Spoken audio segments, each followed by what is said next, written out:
When people think of the Catholic Church, many often imagine it as a spiritual world, where every decision is illuminated by faith and theology.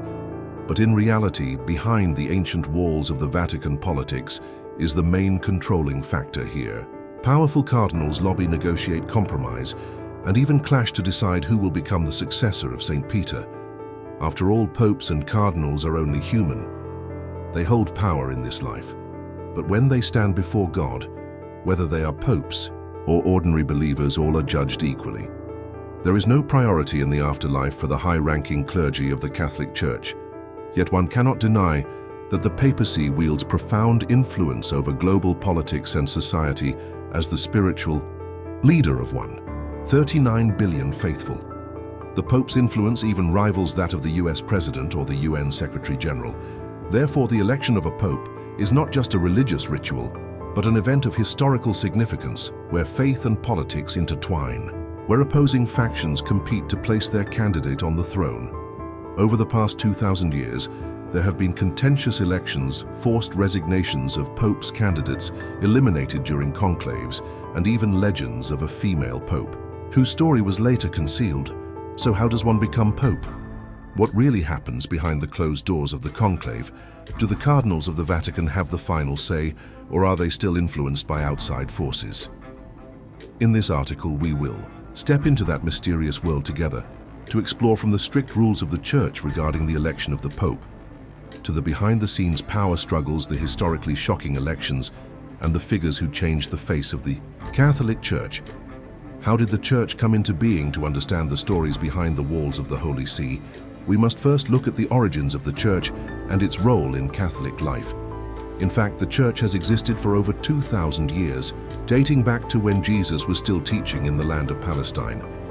Among Jesus' disciples, there was a fisherman named Simon, son of Jonah. He did not come from a noble or scholarly background, but was just an ordinary fisherman on the Sea of Galilee.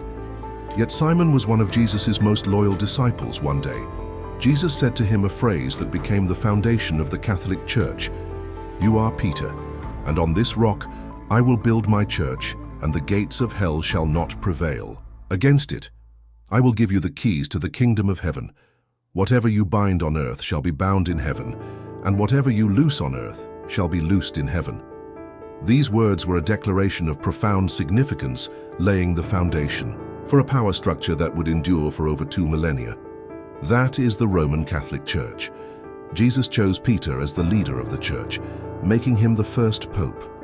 After Jesus was crucified and resurrected, Peter became the head of the apostles and led the early Christian community. He traveled to Rome, then the center of global power, to spread the gospel. However, under the reign of Emperor Nero, one of the most notorious persecutors of Christianity, Peter was arrested and sentenced to death. According to tradition, he chose to be crucified upside down because he felt unworthy to die in the same manner as his Lord. The place where he was executed later became the most sacred site of the Catholic Church, St. Peter's Basilica, a symbol of Vatican authority. From that point on, Peter's successors continued to lead the Church and were called popes. How does one become a pope? Of course, it is not a hereditary position. A pope must be elected to ensure that the most worthy person leads the Church on the path of spreading faith worldwide. That is where the real contest begins. The cardinals, who hold authority in the Church just below the Pope, gather to elect the next Pope, immediately after the death of the previous one. This process is called a conclave. When a Pope dies, or in rare cases resigns, the cardinals from around the world are summoned to the Sistine Chapel, the most important site of the Catholic Church, to choose the next supreme leader. Once the conclave begins, the chapel doors close and all communication with the outside world is cut off. There are no phones, no letters, no contact in or out. The cardinals vote in secret, and a candidate can only become pope if he receives at least 2/3 of the votes. If no decision is reached, the ballots are burned along with chemicals that produce black smoke, signaling to the world that it must continue to wait. Only when white smoke rises does it signify that a new pope has been elected. Until a candidate achieves the required 2/3 majority, no pope is chosen, and the voting process repeats. At times, conclaves have lasted up to 2 years without selecting a pope. In theory, any Catholic man could become pope, but in practice, if he is not a cardinal, his chances are virtually non-existent. For more than 6 centuries, only members of the College of Cardinals have been chosen. Even donning the red robe does not guarantee succession to St. Peter's throne. To become pope, a candidate must possess virtue, unwavering faith in God, and more. That is because the pope is not only a preacher of faith. Throughout history, some popes have been great strategists, skilled diplomats, and even global political influencers. They once had the power to crown kings, declare wars, and intervene in the fate of nations. Despite its area of less than 1 square kilometer, the Vatican's influence extends worldwide. Thus, to become pope, a cardinal also needs the support of factions within the College of Cardinals and a clear platform to persuade as many cardinals as possible. Usually, potential candidates are those who have held important positions, such as leading a major archdiocese or holding strategic roles. Within the Roman Curia, during the period of the papal conclave, confidential discussions took place continuously as cardinals negotiated and formed alliances to promote a candidate or eliminate another. Some entered the conclave with significant support from fellow cardinals, but were ultimately rejected, while others, seemingly without any chance at all, emerged as the only choice capable of reconciling different factions within the Church. It is ironic that the only time a pope was elected purely for his virtue and unwavering faith in God was also considered one of the Church's greatest mistakes, a matter that will be discussed in detail later. Nowadays, a pope is elected for what he represents, whether it is an ideal or a promise for the Church's future. Within the Vatican, 2 opposing ideologies exist: conservative and reformist. The conservatives believe that the Church has survived for thousands of years thanks to the stability of its doctrine and traditions, and for them, the core principles of Catholicism are immutable, regardless of changes in the outside world. They oppose any reforms that might undermine the foundations of faith, especially regarding social and moral issues, such as same-sex marriage, abortion rights, and the role of women in the Church. Those who follow this path often desire a strong-willed pope with steadfast positions who resists external pressures. One prominent figure of the conservative faction is Cardinal Raymond Burke, former prefect of the Supreme Tribunal of the Apostolic Signatura, known for his strong criticisms of Pope Francis, particularly regarding marriage and doctrine.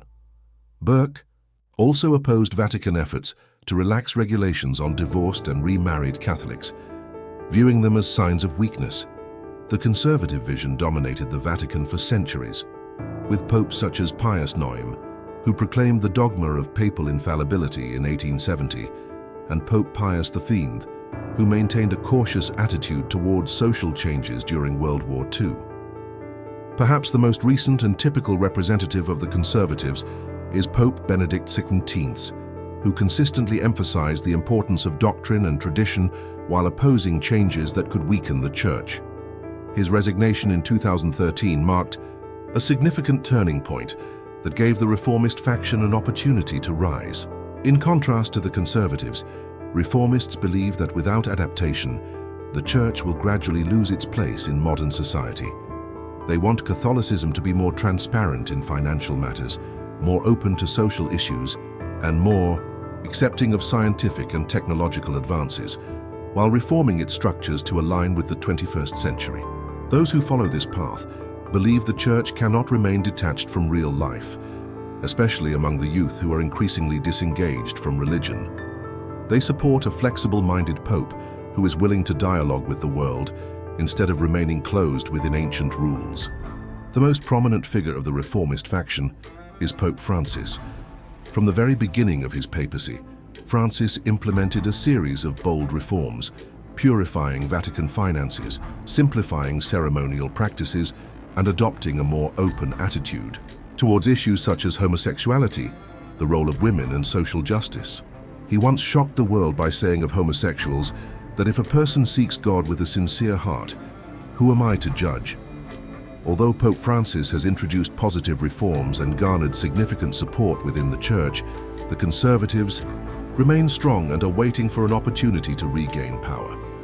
Names like Cardinal Robert Serra and Cardinal Raymond Burke continue to wield great influence. Meanwhile, the reformist faction is striving to push forward with profound changes, hoping that the Church will not fall behind in a rapidly changing world.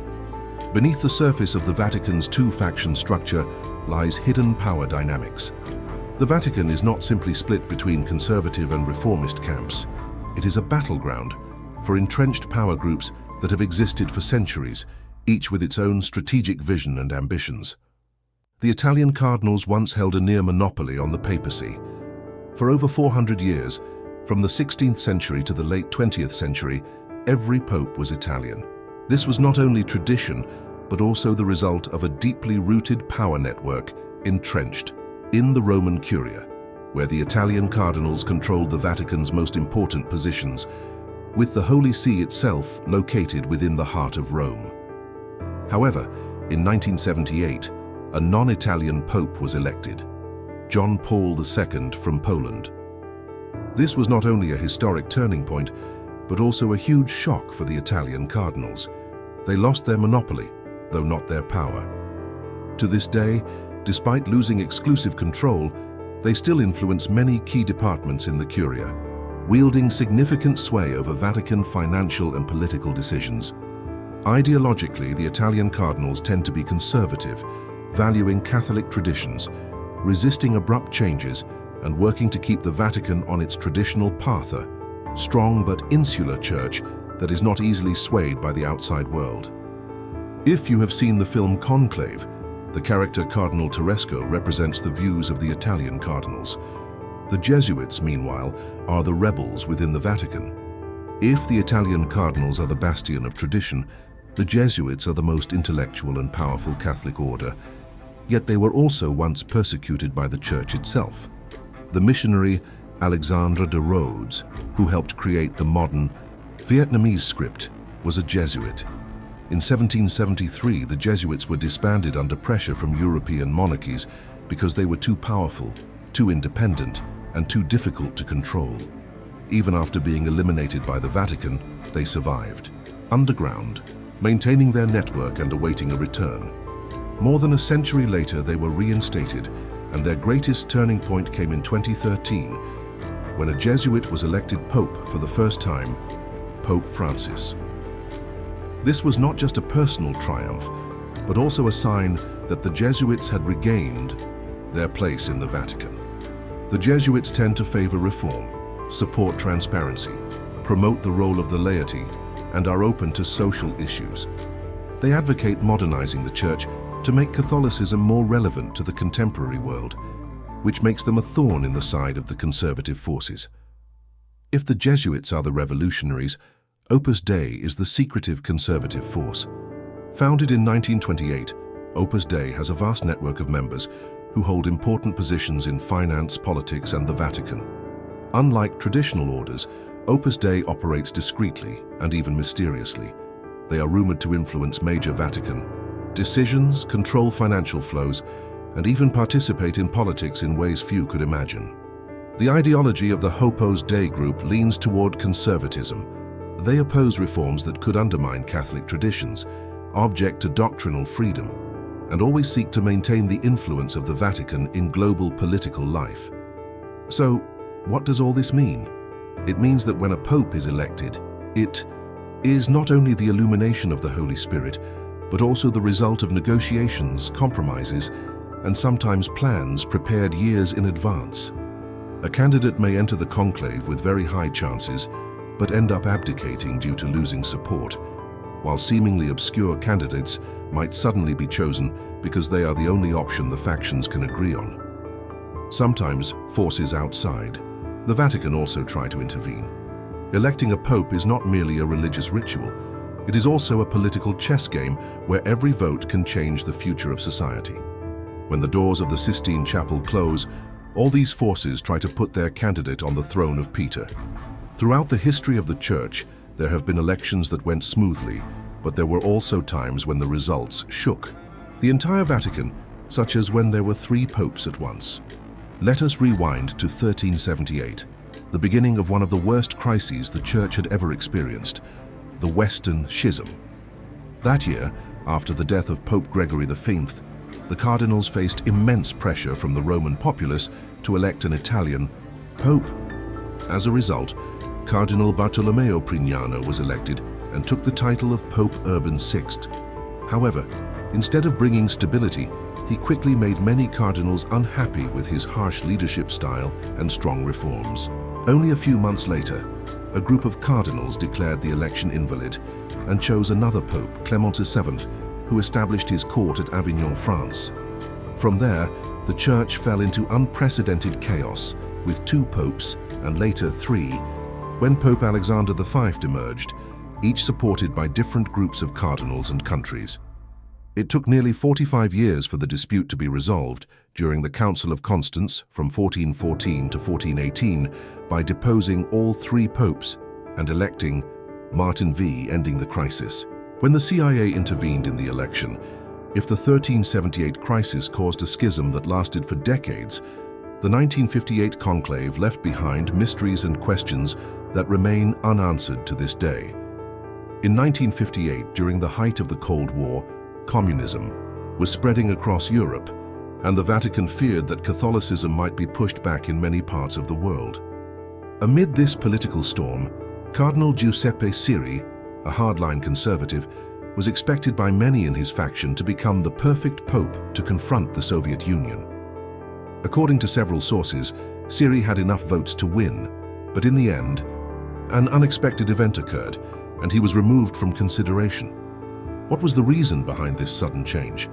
Some theories suggest that the CIA and Western powers intervened because they feared that a strongly anti-communist pope might escalate tensions between East and West, forcing the Vatican into direct confrontation with the Soviet Union. As a result, Cardinal Angelo Roncalli, who had a more open-minded outlook, was chosen and became Pope John XXIII.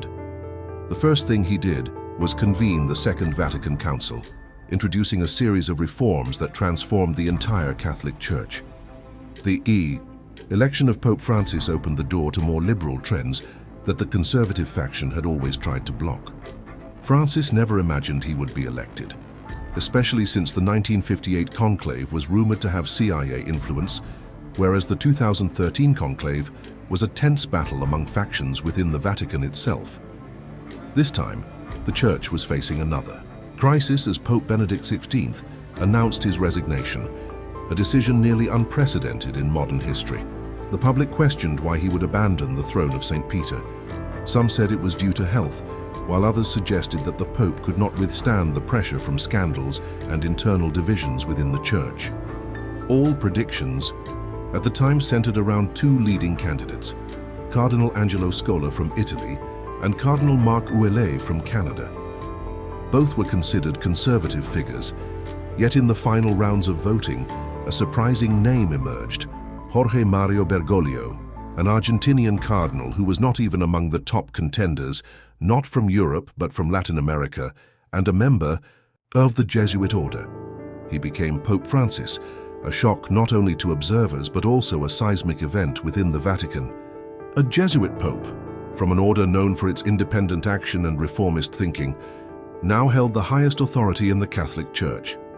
For whatever reason, Pope Francis changed the Church in ways no one could have anticipated. Some popes ascended in ways that everyone expected, while others shocked the world with their unexpected presence.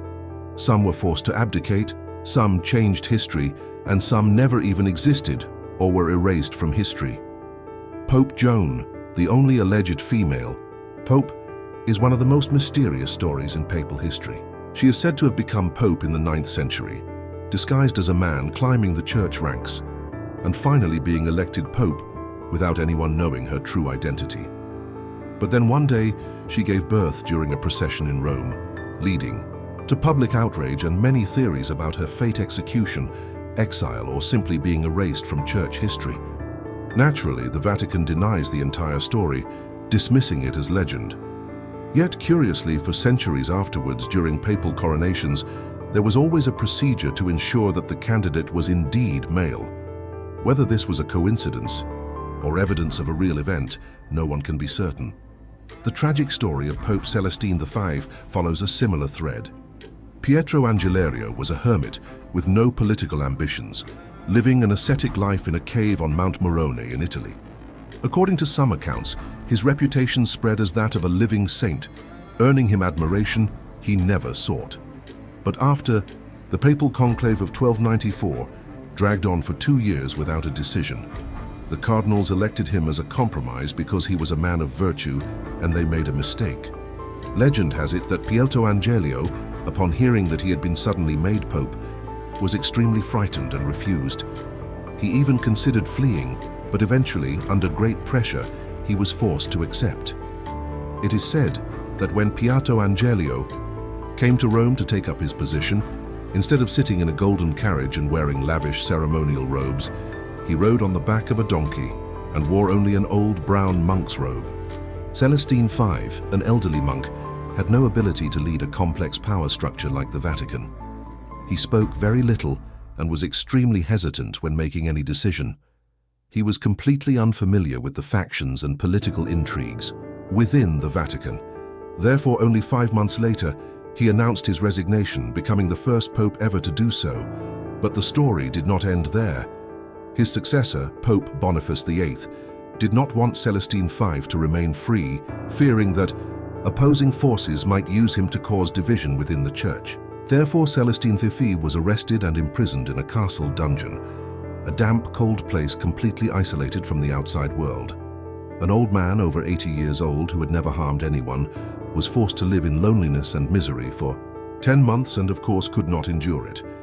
He died in captivity on May 19, 1296, at the age of 81. Many records suggest that he died of illness and harsh living conditions, but there is also a conspiracy theory that Boniface VIII ordered his murder to eliminate any remaining threat.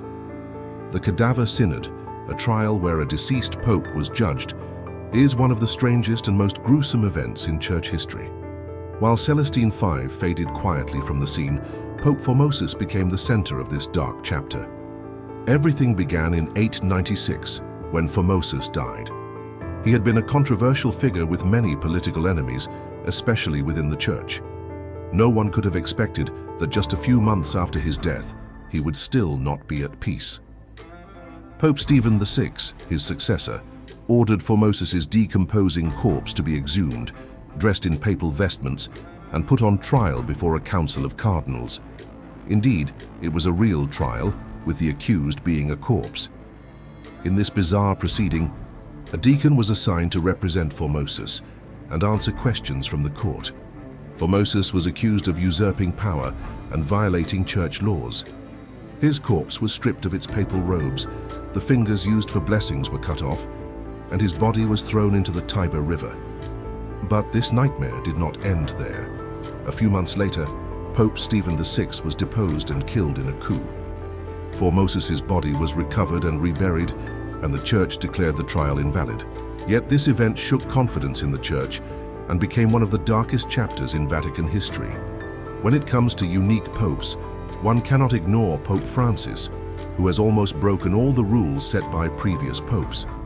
He is the first Jesuit pope in history. Pope Francis comes from a completely different continent, South America, and right from the start he rejected all forms of lavish ceremony. He did not live in the Vatican Palace, did not ride in luxury cars, did not wear the traditional red shoes, and even cooked his own meals instead of using a personal chef. More importantly, he changed the structure and thinking of the Catholic Church. Francis pushed for financial reforms, reformed the Vatican Bank, and increased transparency. He opened dialogue with the LGBT community, relaxed the church's stance on many social issues, and created more opportunities for women to take on greater roles in the church. Of course, he faced fierce opposition from the conservative faction, who believed that he was undermining the very foundations of Catholicism. The conservatives hated him and saw him as a disruptor, and there were even rumors that they were looking for ways to replace him as soon as possible. Now, the biggest question is how much longer Francis will remain in office. His age and health have become a concern. He has been hospitalized many times, often requires a wheelchair, and even when he appears in public, his fatigue is increasingly evident. The Vatican continuously denies rumors that Francis's health is deteriorating, but we all know nothing is certain. If that happens, the Church will enter yet another turbulent period, where factions will once again vie for power. No matter how long Francis remains in office, one thing is undeniable. He has changed the Church forever. One day, white smoke will again rise from the Sistine Chapel, and when that happens, the battle between Francis's supporters and those who want to erase his legacy will begin.